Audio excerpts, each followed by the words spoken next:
Ignition sequence start. 6, 5, 4, 3, 2, 1, 0. Liftoff. We have a liftoff.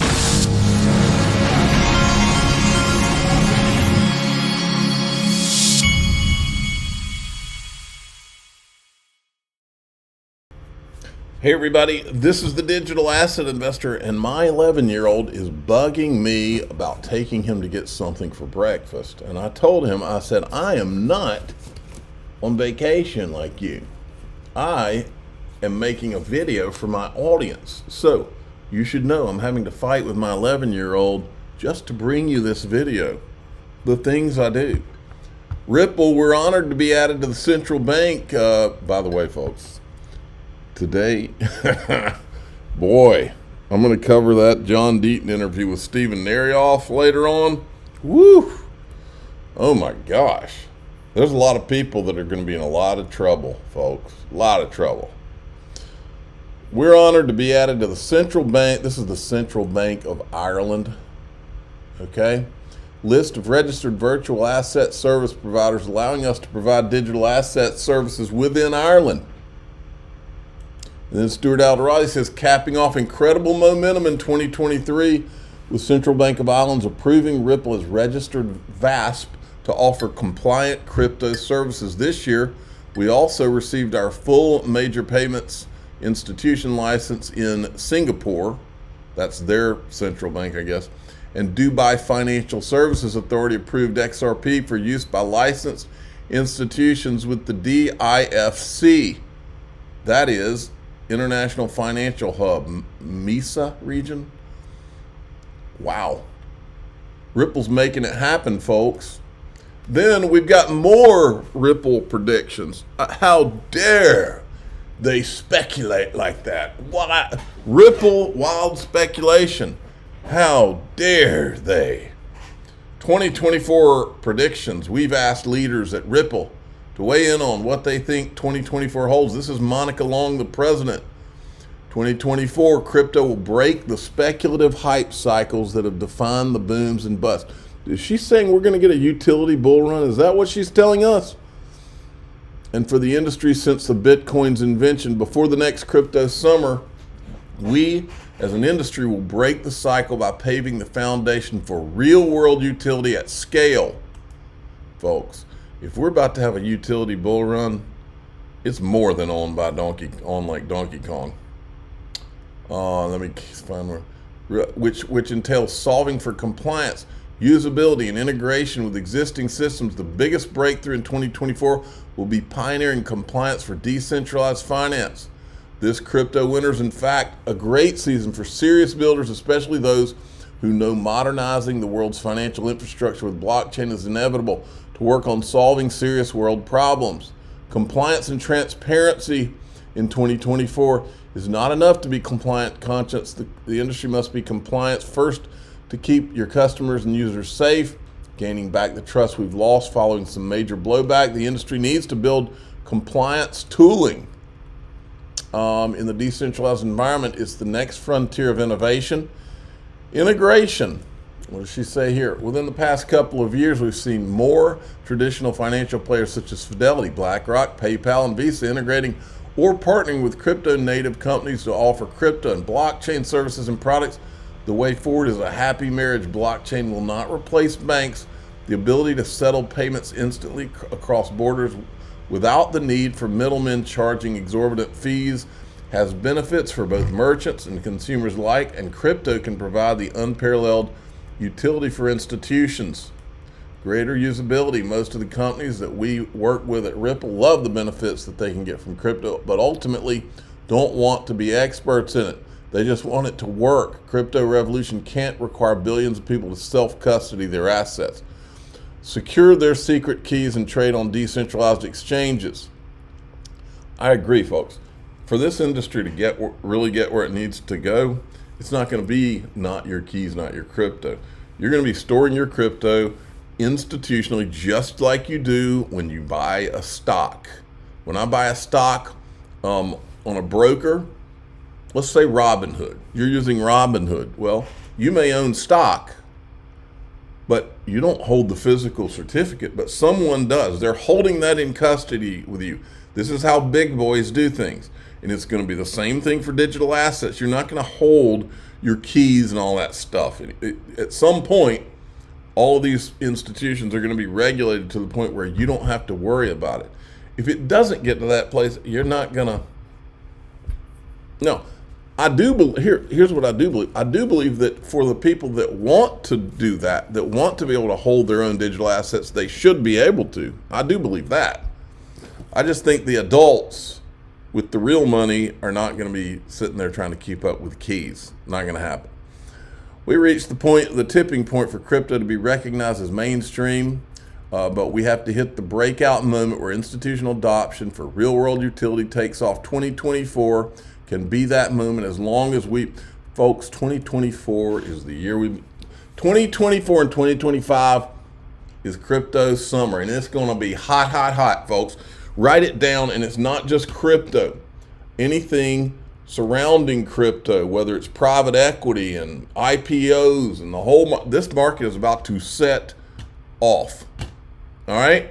Now, check this out. The Chamber of Digital Commerce found out that this Roger Marshall guy is the guy, they're working with the American Bankers Association. This is the guy that's helping Elizabeth Warren. This is the guy that you're going to want to vote out. Let's see what state he's in. He's in Kansas. He's a senator for Kansas. So anybody listening to my voice from Kansas, this guy needs to go. And I'm going to show you the rest of them too. I took the time to put a thread together. But first, watch what he says. Senator Warren and I have authored the Digital Asset Anti-Money Laundering Act that represents a step in the right direction. Again, I think that this is a light touch.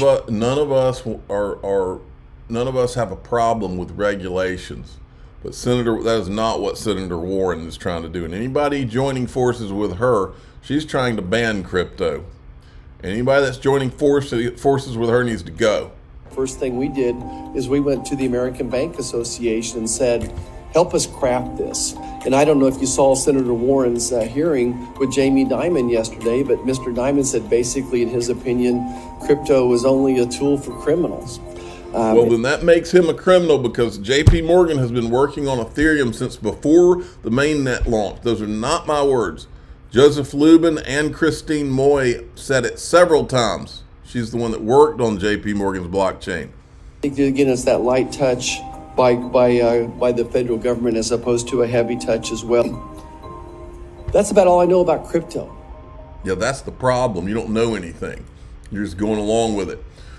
This guy, Cody Carbone, is with the Digital Chamber of Commerce, and he wrote a letter to 18 supporters of Senator Warren's bill, and lucky for us, he listed them all out. He wrote a letter to urge them to reconsider their support.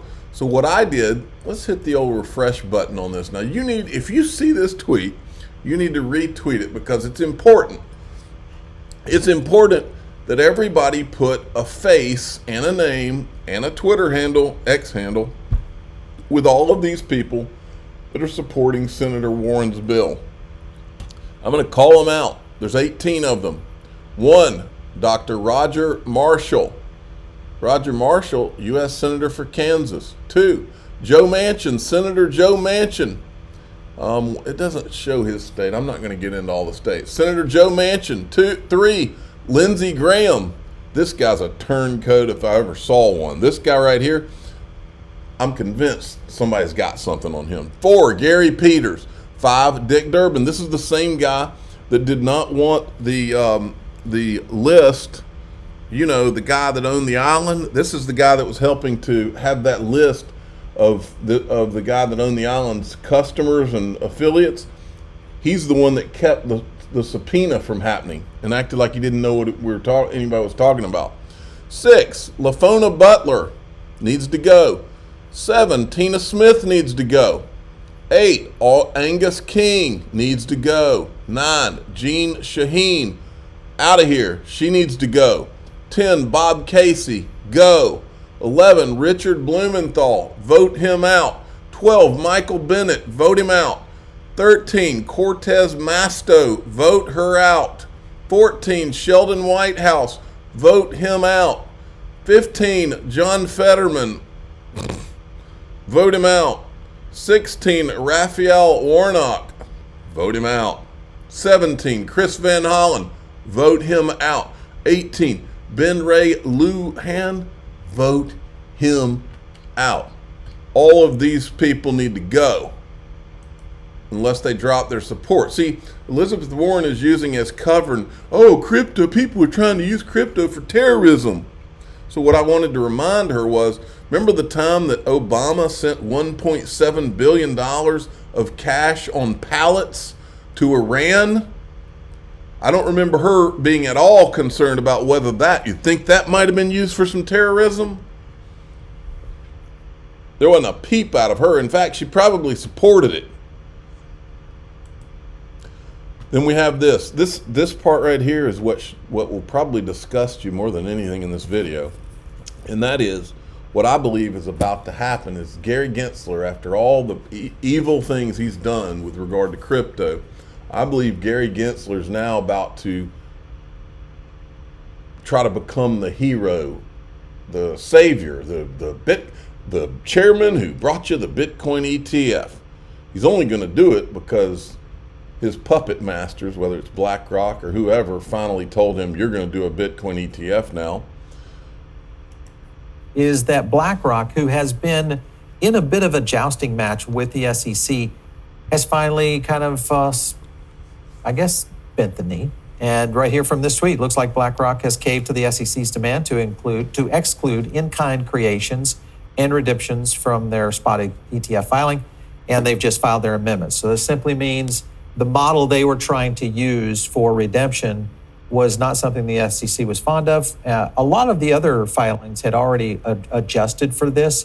BlackRock was one of the remaining filers that had not. So that was a big news. I think that can tell us a couple of things. One, it's going to give us an idea that the SEC could look at this and say, hey, this is a win because we forced everybody to do it this way, our way. And BlackRock could look at it and say, hey, listen, these are the things that we have to do to make these products work. It's a win for us as well. So I think it's a kind of a safe face. Okay. And then we've got this. This is, Jamie Dimon's publicly denouncing crypto. But the irony is that JP Morgan is leading the way to offer virtual assets-based services with their Onyx platform, JP Morgan Coin. Listen to a little bit of this. The central banks that we talk to, I don't think any of them see them disintermediating commercial banks. I don't see the Bank of England having a support desk and onboarding users into a wallet. That just the cost. That's not what they're about. And actually, again, going back to Manuel's point, the vast majority of money in circulation is commercial bank money. So I don't see I'm not seeing central banks wanting to disrupt that, because that's kind of fairly fundamental to the way the financial services industry works. So what I see is the opportunity for commercial banks to look at this as a way of innovating. What we're starting to see is different asset classes emerging, Bitcoin being one, XRP, other digital assets that are in the ecosystem that users have an interest in holding. And actually CBDC kind of falls into that bucket to some degree. So when I think about user experience, sort of safety, regulation, central banks are going to need players that can provide those capabilities, that can provide assurances that assets are safe. So can I see a 75-year-old looking after their own wallet and their own keys for crypto? A very, very, very small percentage, because you can see the headlines now for any CBDC project. Grandparent of 75 loses life savings because they lose their private key. That would be a terminal failure for the project. And actually, banks are trusted. That's how they earn their name. They have to go through an awful lot of regulation and hurdles to get the name bank in their title. And so I think there's actually tremendous opportunity here for them to offer new innovation and potential. Yep. Okay. Now, folks, I'm probably going to have to split it in between my videos today, but yesterday, Steven Narioff went on. Remember, he's the guy that was there from early days with Ethereum, the guy that the Ethereum guys have tried to act like they barely knew, which is a lie. But in DAIXRP.com today, I'm going to go through some of the things that Narioff said. I believe I believe that my X account was turned off because I started talking about this stuff, which is why I'm going to talk about it in the group. But if you go to daixrp.com today, you're not going to believe what some of this stuff, because I mean, this is ETH. We blew up ETHgate for a couple of years there. It's 100 times worse than I thought. And it doesn't just involve the Ethereum guys. It involves the government. It involves corruption to the core. This right here is a huge magnifying glass on, until people start going to prison that are behind. And when I say people start going to prison, I don't mean just the Ethereum guys. I mean government people who have abused their positions, broken the law, violated the Constitution.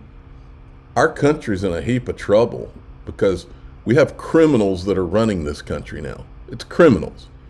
And that's what his story really illustrates. And we're going to go into that at daixrp.com. I'm the digital asset investor. I'm not an investment advisor. This is for entertainment purposes only. Please subscribe, hit the like button, tell your friends and family. You better put your seatbelt on if you're going into daixrp.com today.